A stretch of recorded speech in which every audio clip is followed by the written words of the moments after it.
In the Catholic Church, there are appearances of the Blessed Virgin Mary and other revelations that come about. But sometimes the question is, how do the Catholic Church, especially the officials, handle or discern these Marian apparitions and presumed revelations? In this video, we will learn about how the Church has given a set of guidelines in discerning presumed revelations and especially Marian apparitions.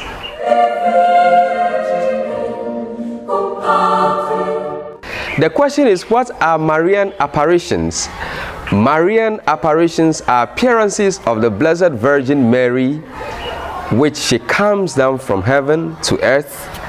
And in these apparitions, the Blessed Virgin Mary gives messages, and these messages concerns how she communicates, and depending on the nature of her visits, he gives to people messages that she wants others to know about.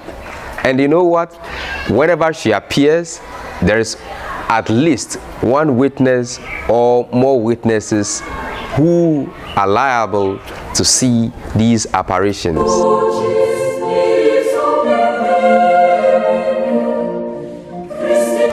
What are the guidelines for approving apparitions? The Catholic Church is very careful in approving and recognizing Marian apparitions.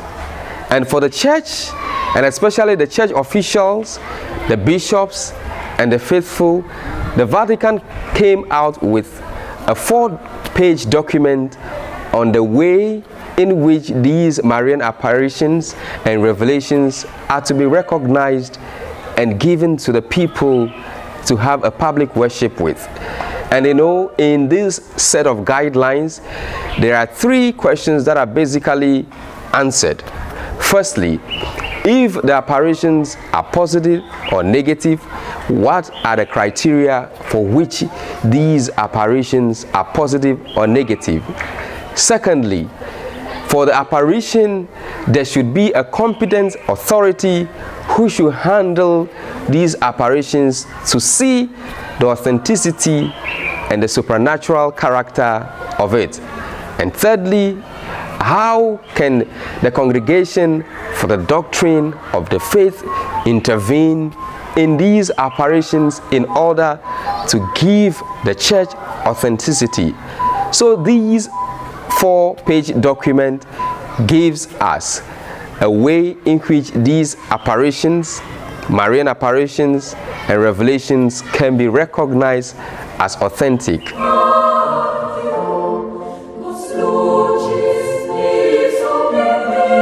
What is this document which talks about the norms for which these apparitions or presumed revelations can be discerned?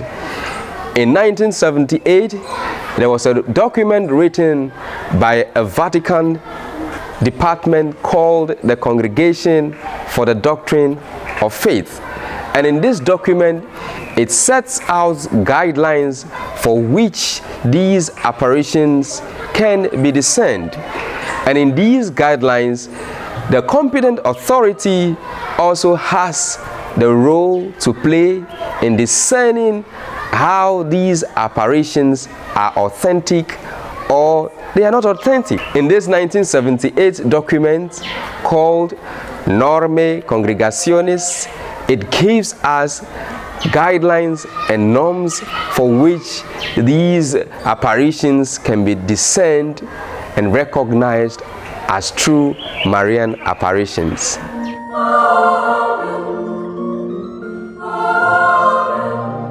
Now let us look at the contents of the document. This document is divided into 4 chapters. Chapter 1 talks about the criteria for which a positive apparition has to follow.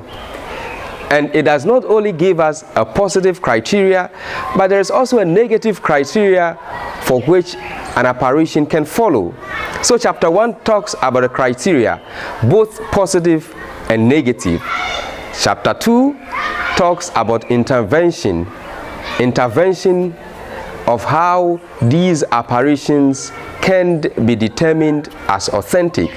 Chapter 3 talks about the competent authority who has the role to discern these apparitions, and chapter 4 talks about the intervention of the sacred congregation for the doctrine of faith, which has the final role in determining how these apparitions are authentic. Now let's talk about the positive criteria. Positive apparitions have the following. There should be a moral certitude. Moral certitude in the sense that there is always holding of a great probability of content after factual and thorough investigation. There should be personal qualities of the subjects or the subjects of the apparitions. That is psychological equilibrium, honesty, sincerity, and the docility of the subject toward ecclesiastical authority, and also the capacity to return to the regimen of the life of morals. And you know what? There is also, in regards to revelation, there is also the true devotion and spiritual doctrine of the subject, and also there is a healthy devotion if the apparition is considered to be true. What are the negative criteria? For negative apparitions, they have the following characteristics. That is error in the facts. And 2, there are some people who always attach a profit gain to the apparition. And also, there are some psychopathic tendencies and psychological disorders in some of the subjects of the apparition. And also, when there is a grave immoral act committed by the subject during the time of the apparition, it is a negative criteria which shows that the authenticity of the apparition is not true. The chapter 2 talks about intervention. And in terms of the intervention, it is the competent authority that has the role to intervene. And in this, the competent authority has the role to promptly intervene when an apparition considers a gathering of people who think that there is an apparition somewhere. And also, in case of doubt, the competent authority has to swiftly intervene in cases where there is doubt in the apparition or a presumed revelation.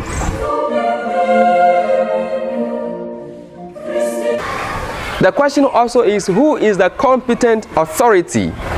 Above all, the duty of vigilance and intervention falls to the local ordinary of the place in which the apparition has taken place.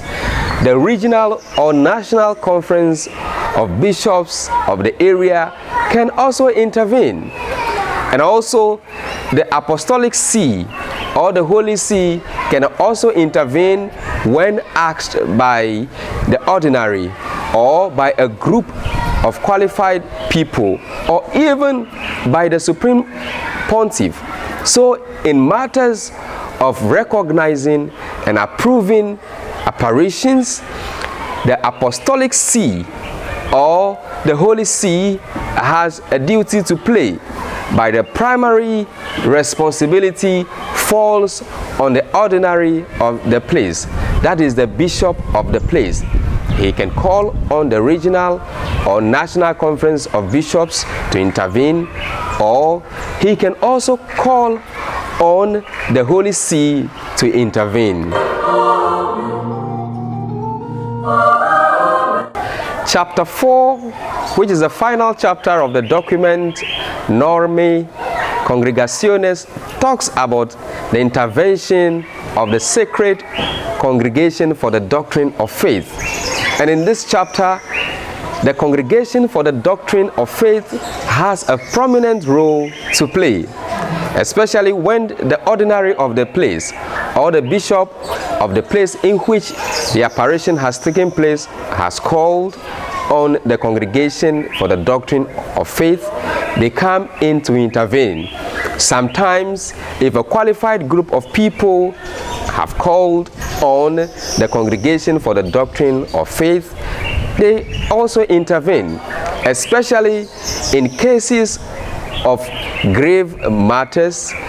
The Congregation for the Doctrine of Faith comes in motu proprio to intervene because it can affect the universal church. So the universal church and the apparitions and the role of the competent authority is always key in determining and approving what Marian apparitions are. And remember, this document called Normae Congregationis gives us 4 chapters. 1, criteria. 2, the intervention. 3, the competent authority who has a role to play. And 4, the intervention of the Congregation for the Doctrine of Faith. So when there is any Marian apparition or any presumed revelations anywhere, remember these 4 steps. 1, the criteria, which can be positive or negative. 2, the interventions, who are supposed to intervene. 3, the competent authority, the one who has the competent authority to lead the investigation. And 4, the Congregation for the Doctrine of Faith, who in the Vatican have given us this set of guidelines to help us improve or approve ways for which Marian apparitions can be deemed authentic. Thank you for watching, and always remember that you subscribe to this channel, our Facebook page, and our YouTube channel. Thank you.